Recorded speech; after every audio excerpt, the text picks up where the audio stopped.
இன்றே டவுன்லோட் செய்து உங்கள் ஃபேவரட் ஷோக்களை என்ஜாய் பண்ணுங்க. இது வரைக்கும் எதுக்குமே வளைஞ்சு கொடுக்காதவன் இப்படி வந்து முன்னாடி நின்று பேசுதேனா எல்லாம் என் தங்கச்சிகளுக்காக நான் எடுத்த முடிவுதேன். பாரு மாமனார, உனக்கு என்ன வேணும்னு சொல்லு, நான் செய்தேன். இனி வாழ்க்கையில உன் தசை பக்கமே வரமாட்டேன். ஆனா நீ எனக்கு செய்ய வேண்டியது ஒன்னே ஒண்ணுதான், என் தங்கச்சிகளா நிம்மதியா வாழணும். உன்னால் அவளுக்கு எந்த பிரச்சனையும் வரக்கூடாது அப்படின்ட்டு நீ ஒரு வாக்குறுதி கொடுத்தின்டா, இனி உன் பாதைக்கே நான் வராம துண்டா அப்படியே போயிடுது. சொல்லு, என்ன சொல்லுத? நம்பலாமா? மாமனார, இந்த சம்பவம் கொடுத்த வாக்கையும் சத்தியத்தையும் மீறமாட்டான்னு உனக்கு நல்லாவே தெரியும். சொல்லு, நீ என்ன சொல்லுத?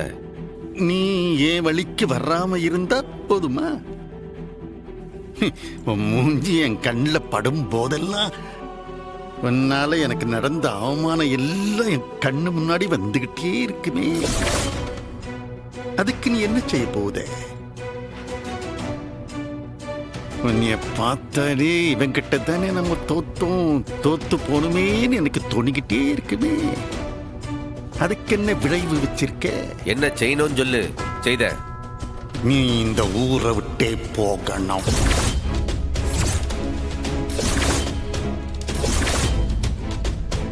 இந்த ஊர் ஏரியாக்குள்ளாரியே நீ இருக்க கூடாது. நீ என் கண்ணிலேயே படக்கூடாது.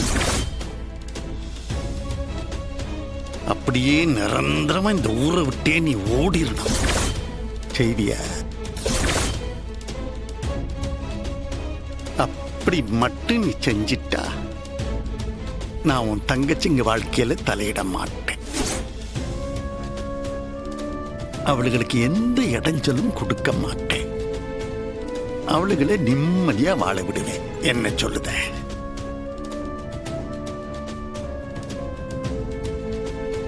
உன் வாக்க நான் நம்புதேன். ஆனா என் வாக்க நீ நம்ப மாட்டீங்களா?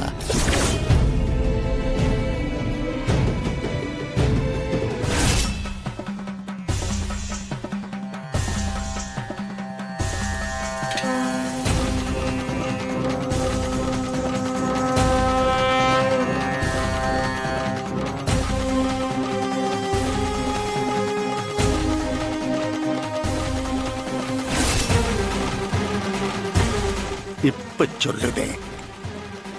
நானும் இதே முருகனை தான் கும்பிடுதேன்.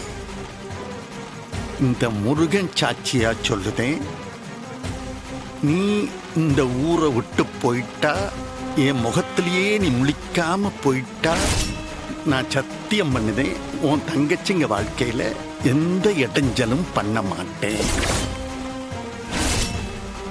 அவளுகளை நிம்மதியா வாழ விடுவேன். இது இந்த முருகன் மேல சத்தியம்.